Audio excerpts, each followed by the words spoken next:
Hello and welcome to the Minnesota Homeownership Center's Welcome Home podcast. My name is Bill Gray, and today we're taking the opportunity to wish our departing Center President well in her future endeavors. Joining me are Robyn Bipes-Timm, Chief Strategy Officer and for Twin Cities Habitat for Humanity, and the Center's immediate past board chair. Welcome, Robyn. Thanks, Bill. And Brian Crosby, Community Accountability Officer, VP for Associated Bank. Welcome, Brian. Thank you. And of course, we have Julie herself. Julie Gugin, President of Minnesota Homeownership Center for looks like about 3 more days. Welcome, Julie. Thanks, Bill. So let's have some fun on today's show.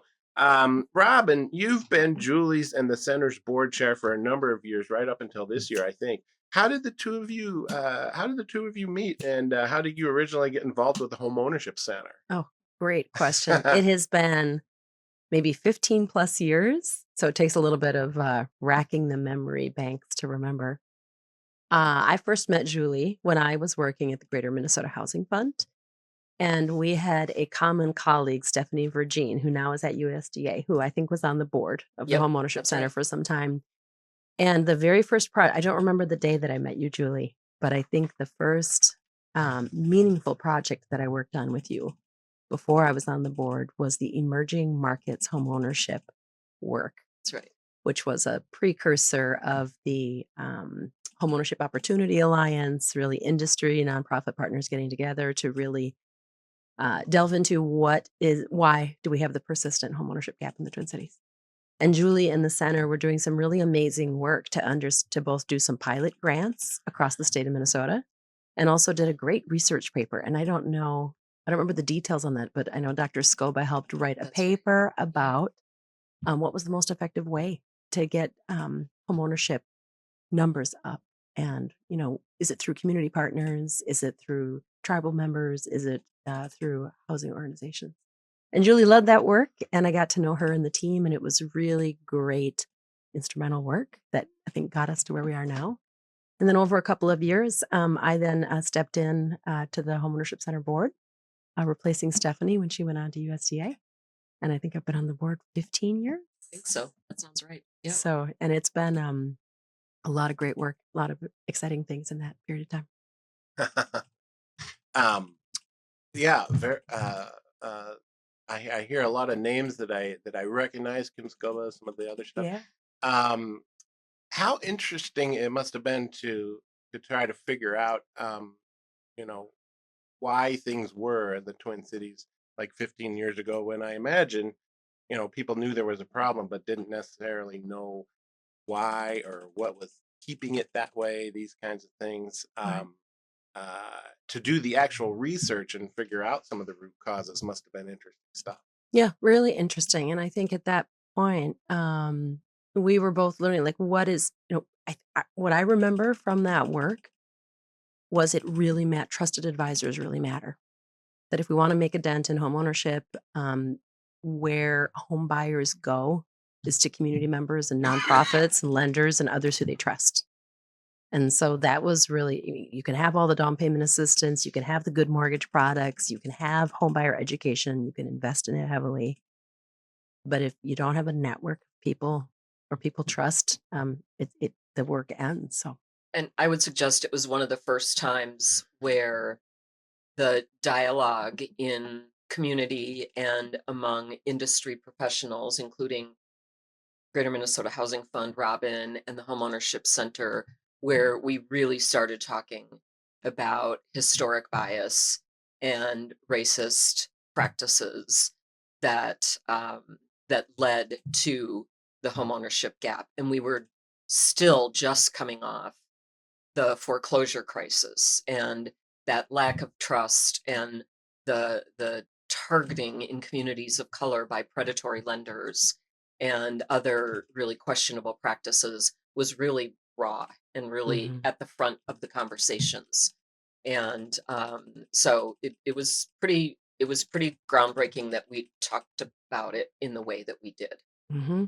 Yeah. Leading up to the housing crash and the Great Recession, you look at some of those numbers and you think you're making progress. You're narrowing that gap, but as soon as the bottom fell out, the gap came right back because there still was a problem. And like you say, the predatory lenders were still being predatory to those communities because because those were the communities that couldn't necessarily get the what do you call it, the Mainstream mainstream financing. financing. So I just think that's really interesting background. Brian, how about you? I remember when Julie and others recruited you to the board. How did the two of you meet, and what did you know about the center at the time?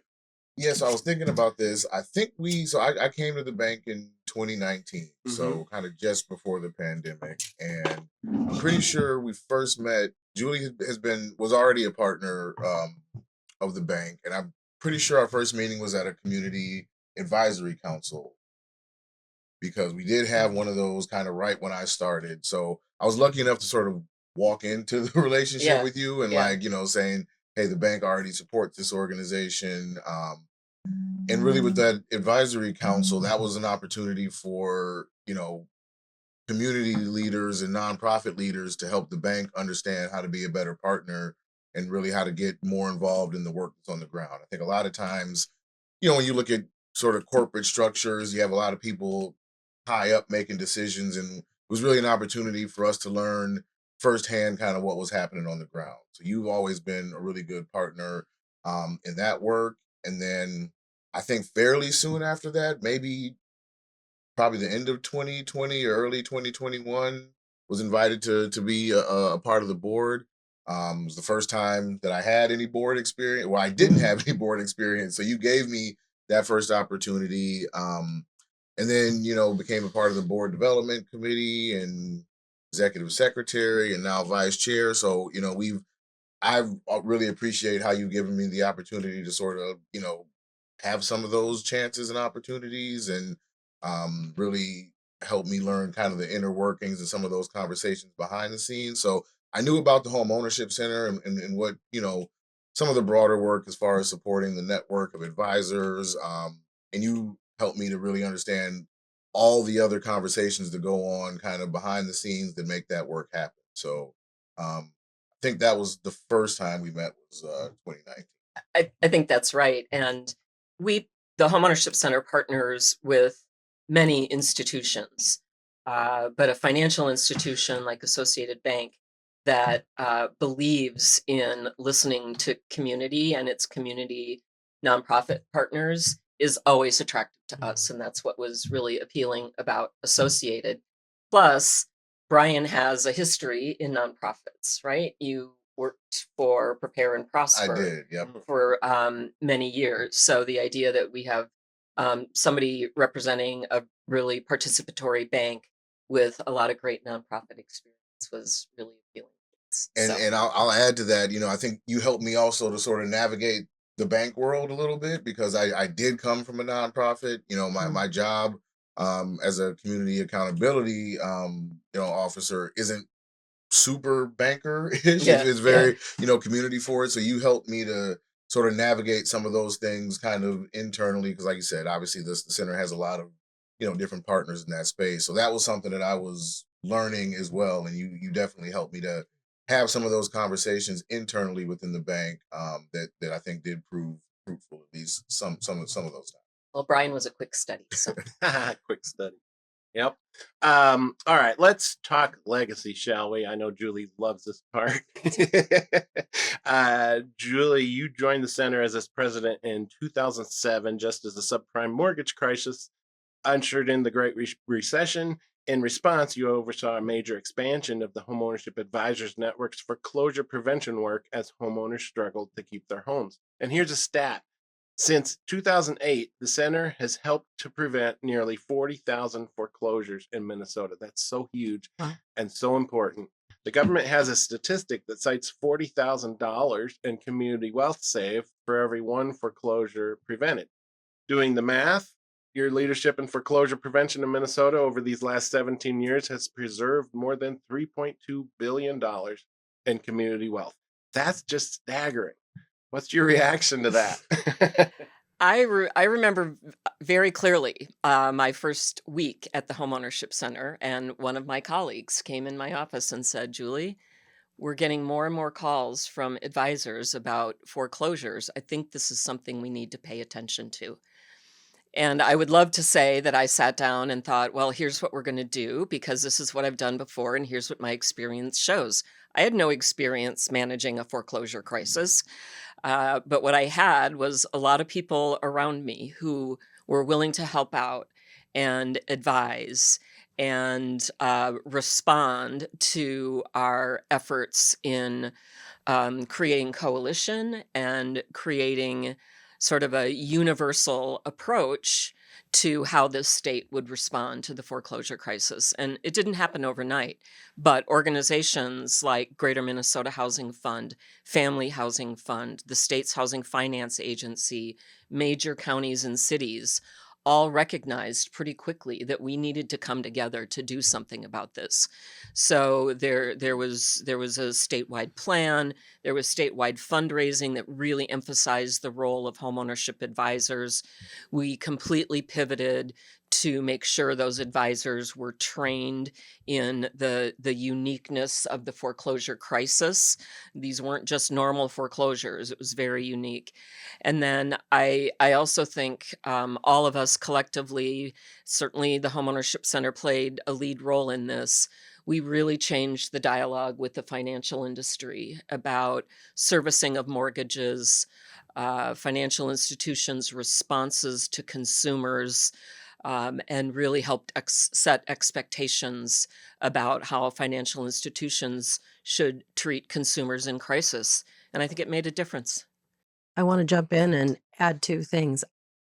Still now, there are so many great consumer protections that the center helped the state of Minnesota establish regarding foreclosure process and notice and financial coaching.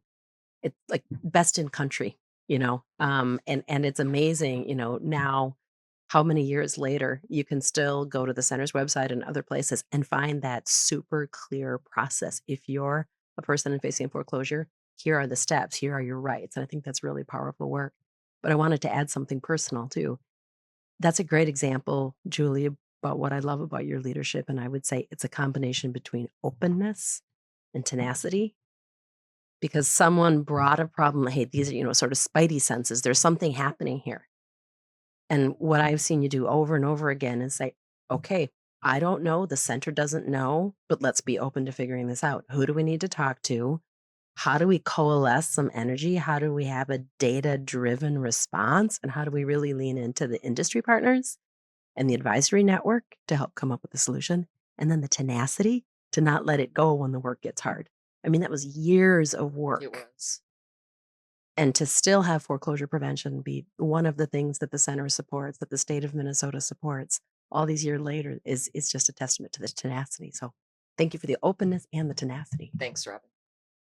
Yeah, it makes such a difference. I mean, that's a big money number that we mentioned, but on the individual level, you're saving someone's family the pain of having to uproot themselves and figure out what they're going to do next and find a new school and all these other things. You're really preserving people's ability to have a good life in a lot of these situations. And there were a lot of foreclosures that occurred during the Great Recession, but 40,000 were prevented. So these are huge numbers, and they're so important. All right. The thing that I would say I appreciate the most about Julie's leadership is how she turned the center into a thought leader on all things homeownership. You played a role in the development of national industry standards for homebuyer education and advising.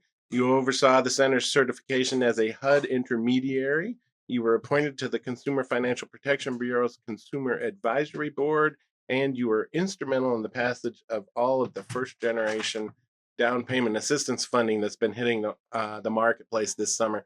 What a great note to retire on, by the way. Mhm. Rob and Brian, what are your thoughts here? Let's just talk.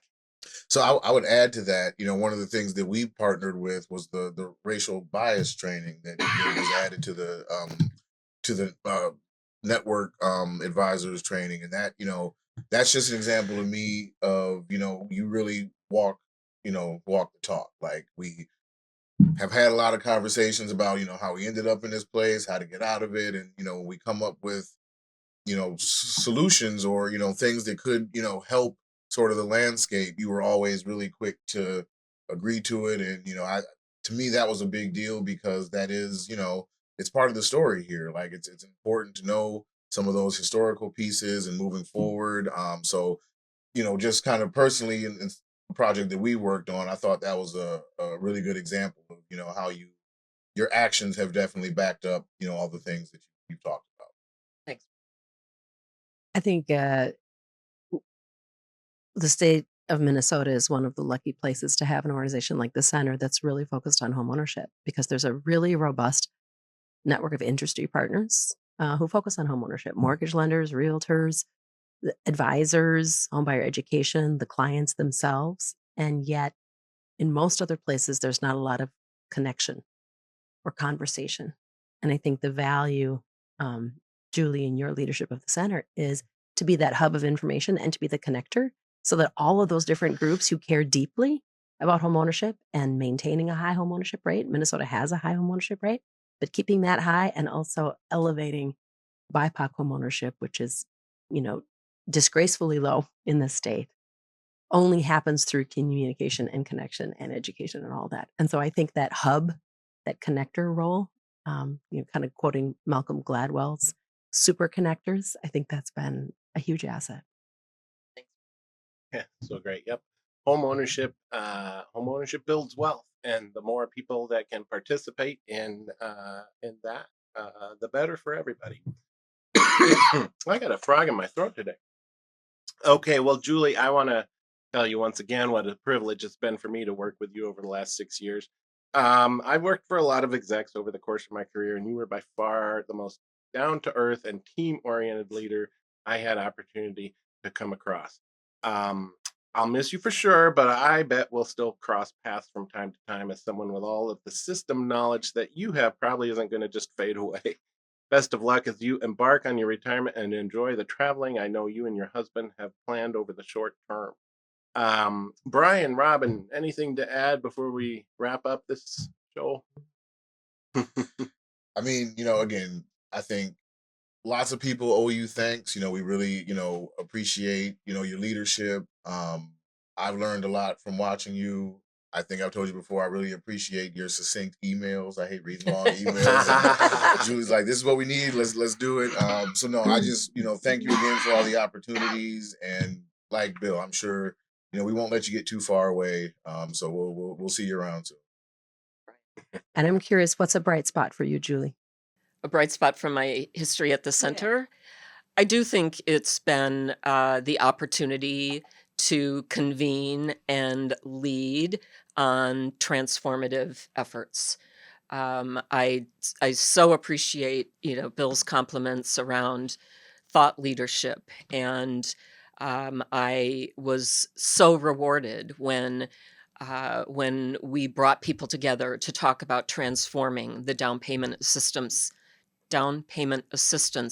ecosystem. And that's work that's ongoing, and we can feel the results already, and there's a future there. As the Homeownership Center has gotten more into legislative advocacy in partnership with Habitat and others, the idea that we can bring people together to talk about consumer rights and really raise the visibility about what vulnerability looks like in homeownership still. So down payment assistance, the advocacy work that we've done, the foreclosure crisis, and just the opportunity to create a community around homeownership and housers that I hope will have a lasting impact. So thanks, Robyn. Thank you. Yeah, you've made a difference. I Thanks. hope I can say that upon my retirement. All right, well, that'll do it for today's show. I want to thank our guests today, Robyn Bipes-Timm, Brian Crosby, and you, Julie. Thanks for doing this show. We appreciate it. Thanks, Bill. Thank you, Bill. In closing, I want to acknowledge our sponsors: Associated Bank, Bell Bank, Bremer Bank, Huntington Bank, Midwest One Bank, and Old National Bank. Our sincere thanks to each of these organizations for their support. Thanks for watching and listening.